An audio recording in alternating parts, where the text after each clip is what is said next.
Hər vaxtınız xeyir olsun. Elm və Təhsil Nazirliyi bu gün də dil və ədəbiyyat müəllimlərini, Azərbaycan dili və ədəbiyyat müəllimlərini ələ salmağa davam elədi. Zaten müəllimin cəmiyyətdə nüfuzu yetərincə enmişdi. Bunlar isə bugünkü davranışla, müəllimlərə qarşı etdiklərilə bu nüfuzu bir qədər də endirməyə çalışdılar. Məsələ nədir? Öncə adamın ağlına bu gəlir ki, yəqin bütün, yəni müəllimlərin çoxunun 50 baldan yuxarı bal toplamamağını təmin eləmək, yəni imtahanı elə bir şəkildə keçirir ki, müəllim 50 balı keçməsin. Bunu etməkdə məqsəd, ağla gələn birinci versiya bu oldur ki, maaş artımının qarşısını alsın və ortada olan həmin vəsaiti bir şəkildə itirsinlər. Ağla gələn əvvəlcə bu olur. Amma sonra digər fənlər üzrə olan imtahanları gördükdə, məsələn, riyaziyyatda, ingilis dilində və yaxud digər fənlər üzrə imtahanları gördükdə görürsən ki, yox, həmin fənlər necə, yəni 60 bal var, 50-dən yuxarı, yəni 50 pluslar havada uçuşur. Əgər bu riyaziyyat və digər fənlərdə varsa, Azərbaycan ədəbiyyatda niyə yoxdur? Yəni, bu Azərbaycan ədəbiyyat müəllimləri birdən-birə hamısı zəiflədimi? Birdən-birə hamısını gecə ilə bildikləri yadlarından mı çıxdı? Necə yəni 600 plus bal toplayan şagirdin müəllimi özü imtahanda 40 bal, 45 bal toplayır ya toplaya bilmir? Nə baş verdi birdən-birə?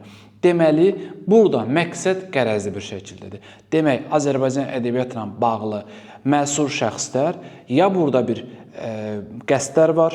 Məqsəd nədir bunu mən bilmirəm, özləri bilir, Allahları bilir. Amma görünən budur ki, burada yəni bu dövlətin bir planı ola bilməz ki, dil ədəbiyyat müəllimləri az bal yığsınlar, riyaziyyat müəllimi çox bal yığsın. Onun nəyinə lazımdır? Yəni qərar budur, plan budur, 35% artım olacaq 51 balı keçənlər üçün. O da artım edəcək, müəllimin vəsaitini ödəyəcək. Burada bir problem yox. Yəni mən bu günahı, yəni bu məsələdə günahı birbaşa Elm və Təhsil Nazirliyində sırf Azərbaycan və ədəbiyyat üzrə olan məsul şəxslərdə görürəm və onlara cavabdeh şəxslərdə görürəm. Yəni mən bunu daha durub Maliyyə Nazirliyində bu problemi görmürəm. Məsələlər, problemlər nələrdən ibarət? Əvvəllər nə edirdilər? Əvvəllər, yəni 2021-ci ildən artıq bu terrora başlayıblar. 2021-də qaydaları çox çətin salırdılar ki, müəllim çətin və uzun-uzadı qaydalarla imtahan olunsun və sonra gördülər ki, həmin qaydalar müəllim çıxır çöldə ya sualın səhv olduğunu deyir, ya uzun olduğunu filan bir şəkildə etirazını bildirə bilir. Axı əldə dəlil olmalıdır. Sonra baxdılar ki, yox, qayda ilə bunu eləyə bilmədilər. Keçdilər ədəbiyyatda. Nə bilim, filan atın rəngi, mənasız suallar salmağa. Baxdılar ki, bu da cəmiyyətdə qınaq obyektinə çevrilir. Qəşəng bir yol tapdılar mətnlər. Mətnlərin sayını artırdılar. Üstəgəl, mətnlə bağlı sualları olduqca çətinləşdirirlər. Yəni, bir düşünün, imtahanda deməli, təxminən 150 dəqiqə vaxt verilir. Yəni, bir suala sənin 3 dəqiqə vaxtın var. Və ixtisasdan 50 sual var.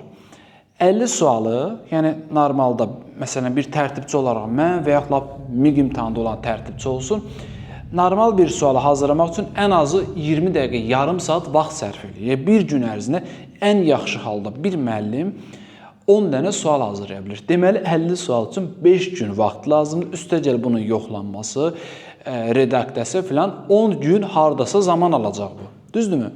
İndi 3-5 kafanın birləşərək, özü bir adam yazmır ki, nə komanda yığılıb yazır onu. 3-5 adamın, yəni birləşib 10 günə yazdığı 50 sualı, o yazıq müəllim, yetim müəllim 3 dəqiqə bir sual necə cavablandırsın? O 3 dəqiqə heç o mətni oxuyub anlaya bilmir. Bu bir. İkinci bir məsələ. Sənin müəllimin 2021-ci il özü çətin bir MİQ imtahanından 57 bal topladığı halda, hal-hazırda 45 bal toplayır və ya 41-42 bal toplayırsa, bunun problemi nədir? Sənin müəllimin zəiflədi. Yaxşı, sənin müəllimin niyə 3 ilin içində zəiflədi? Bax, bu məsələlər adama yəni yer eləyir. Bax, problem odur ki, bu müəllim gedəcək məktəbə, deməli, bu yığıb 45 bal, digər riyaziyyat müəllimi yığıb, məsələn, 57 bal, 58 bal. İkisi də eyni uşağa dərs deyib axı. Bunun şagird də məsələn Azərbaycanla yazıb tutaq ki 9-un buraxışında 11-in buraxışında 90 plus riyaziyyat müəllimi şagirdi bəlkə də yazıb heç 70 bal 50 bal. Düzdürmü? İndi Azərbaycan müəllimi 40 bal yığıb, digər müəllim yığıb 57 bal, 58 bal. İndi Azərbaycan müəllimi pis müəllim oldu, zəif müəllim oldu. Zəif müəllim nətər elə güclü şagirdlər yetişdirə bilir? Özü bilmirsə şagird nətər öyrədir?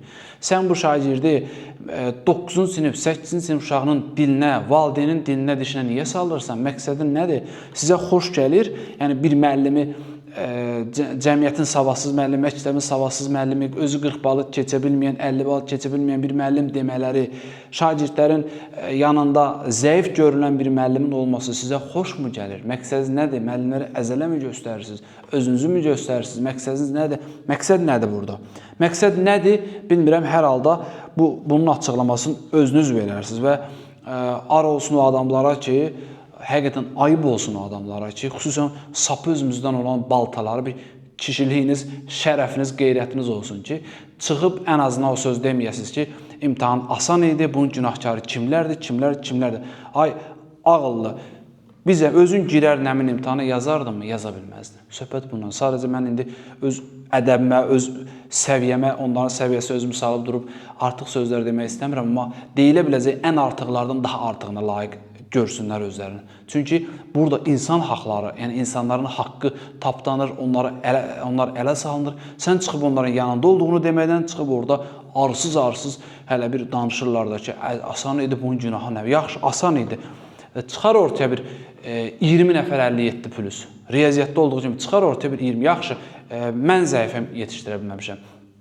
Başqa müəllim zəif yetişdirə bilməmişəm. Yaxşı, özü hazırlaşıb, heç özü məktəbin ən yaxşı müəllimi, 20 ilin müəllimidir. Niyə 20 ilin müəllimi çıxıb 57-58 bal toplaya bilmədi? 60 bal niyə yoxdur? Bax, söhbət bundan gedir. Ona görə danışanda 2 dəfə fikirləşmək lazımdır. Bu belə. Bundan əlavə bizim Elm və Təhsil Nazirliyindən tələblərimiz müəllimlər olaraq nədən ibarətdir? Birinci, bütün Azərbaycan suallarını canlı yayımda izah etsinlər. Görüm, o 3 dəqiqə sən o bir mətni oxuyub bizə anlada biləcəksinizmi? 3 dəqiqə buyur o mətni oxu, orada tanış olmayan, müəllimin heç vaxtı eşitmədiyi, müəllimin sahəsinin heç bir əlaqəsi olmayan o elmi sözləri, terminləri buyur, izah elə. Sən o 3 dəqiqənin üçün görüm izah edə biləcəksənmi? Biz bunu, birinci tələbimiz budur. İkinci tələb, digər müəllimlərə qarşı, yəni onlara qarşı necə humanist davranmışsınız, humanist normal imtahan keçirmişsiniz də. Siz bunu ya o 51 balı məsələsini ləğv edin, yəni birinci tələb budur, 51 bal məsələn, dil ədəbiyyat müəllimləri üçün ləğv edin, bunu indirin 40 bala, 40 bala indir ki, 45 bal yığan, 43 bal yığan, 42 bal yığan müəllim də özünü 51, 53, 55 bal yığan müəllimdən eyni səviyyədə hiss eləsin. Niyə o adam stres keçirməlidir, niyə o adam özünü aşağı və zəif görməlidir? Bu məsələ yəni çözüm yollarını deyirik də, sizə pislik eləmirik, bax yolunu deyirəm sizə. Yəni, biz zəhmət heç olmasa bunlara baxın, mütəxəssisləriniz bir şey aramırlar. Boş-boşuna dövlətin büdcəsindən yeyirsiniz, gəzirsiniz aşağı yuxarı. Bir gün yığacaq, bir gün yığıb deyəcək ki, nə yenirsən? Darıxmayın, bu siyasi məsələlər düzəlsin, yəqin ki, o məsələyə də baxılacaq inşallah. Sonra, bu belə, bundan başqa, Dövlət İmtahan Mərkəzinin siyasətindən biz zəhmət istifadə edində nə olar? Paxıllıq, nə paxıllıqdır ki, bax, gül kimi qurumdur. Bax, o boyda şagird üçün imtahan edir. Deməli, mart, aprel, may, iyun, iyul, 5 ay Dövlət İmtahan Mərkəzi imtahan keçirdir. 5 ay. Və ona qədər də sınaq, sınaq üçün toplu çıxarır, deməli, ümumi olaraq toplu çıxardır, mətn üçün çıxardır, qayda üçün çıxardır, sınaqlar eləyir. Yəni, elə də siz deyiyin də. Nə olub, nədir, nə baş verib, neyinirsiniz orada, yığılmışsınız belə, yəni, işləyin də. Yəni, kim eləyəcək bunu sizin yerinizə? Bizə işləyə bilmirsiniz, gedin deyin Dövlət İmtahan Mərkəzinə. Yəni, sizə ayrılan vəsaitin, yox, birazını götürün özünüzə, heç olmaz, nə olacaq ki? Yəni, siz də baxmada əziyyət çəkmişsiniz, gedib gəlirsiniz, vaxtınız gedir, qalstuk daxırsınız. O vəsaitdən biraz ayrılın Dövlət İmtahan Mərkəzinə, xahiş edin onlardan, sizin üçün sualları hazırlayıb versinlər. Vallahi, çox qəşəng, planlı. Biz onda haqq verərik ki, bu sözlərə. Dövlət İmtahan Mərkəzi nə edir? Sınaq keçirir, gül kimi sınaq keçirir. Həmin sınağına uyğun şəkildə də imtahan keçirir. Bu bir. İkinci, deməli, nə edir? Model jurnal çıxarır, model. Həmin modeldə də sənə 25-30 dənə sual təqdim edir. Deyir ki, bax, bu suallar çərçivəsi, bu suallar tipində düşəcək. Mən hazırlıq müəllimidə həmin 30 suala baxıram, o şəkildə şagirdə hazırlayıram. Düzdürmü? Sən də bunu bu şəkildə elə bir dənə model jurnal çıxart, ora 25 dənə, 30 dənə, hər neçə dənə sual əlavə elə, deyək ki, model budur, bununla da kənara olmaz. Və həmin modelə də mətnlərində əlavə elə. Və yaxud da mətn üçün bir dənə toplu çıxart, 1000 dənə tez, sat onu, pulu da ye. Bu yay neyin necəsiz? İşiniz olmayacaq. Yay getməlisiniz də harasa filan baxmadınız, sizə görə deyirəm. Mən də sizə fikirləşirəm. Hə. Çıxar bir dənə mətn toplusu qəşəng. Həmin mətn toplusunda sat müəllimləri. Eybi yoxdur. 12 manatdan da bu yazıqlar olan olub da sat 12 manatdan, 15 manatdan. 2 manat mayası da 12 manat xeyirdir. Nə istəyirsən? Öyrənin də. Bunları mən deyim sizə. Bu da belə. Yaxşı. Çıxar o mətn toplusun və model budur. 1000 dənə sualı qoy ora. Deyək ki, bu suallardan ağırlıq səviyyəsi budur, həcm budur, tip budur. Mən də baxım ona, onun tipində müəllimi hazırlaşdırım və yaxud hazırlaşan müəllim də orada işləsin. Yəni da üslubu tipi biləndən sonra rahat o sualların öhdəsindən gələcək. Bir məsələdə bir problemimiz də budur. Yəni əsas sınaq istəyirik, imtahanın 40 bala dil ədəbiyyat müəllimləri üçün enməsini istəyirik, yəni 35% məsələsin. Bundan başqa bütün sualların da canlı yayımda izahını sizdən tələb edirik. Baxın, yəni hər halda biz də istəyərik ki, hər şey xoşluqla həll olsun. Çünki siz də bu müəllimləri o qədər aciz və zəif görməyin. Ən azından qoyacaq telefonun qabağına, uşaq deyil ki, qoyacaq telefonun qabağına qəşəng belə. Ön kameranı açacaq, başlayacaq orada bugünkü imtahan haqqında danışmağa. Durmadan danışacaq, tənqid olacaq, aləm qarşılayacaq bir-birinə. Sizə lazımdırmı? Mənə də göndərəcəklər o videolardan, ictimailəşdirəcəm. Bu da hər bir halda sizin ziyanınızadır. Gəlin ona görə biz sülh təklif edirik müəllimlər olaraq sizə. Deyirik ki, bu tələblərimizlə razılaşın və sizdi, bizdi artıq bu məsələlərin öhdəsindən gəlmiş olaq. Yəni, çünki bunun axırı hara gedir? Siz indi belə eləyən miqdə nə edəcək? Yəni, nədir müəllimdən nə istəyirsən? Yəni, yetərincə müəllimin nüfuzu yerinə bir olub.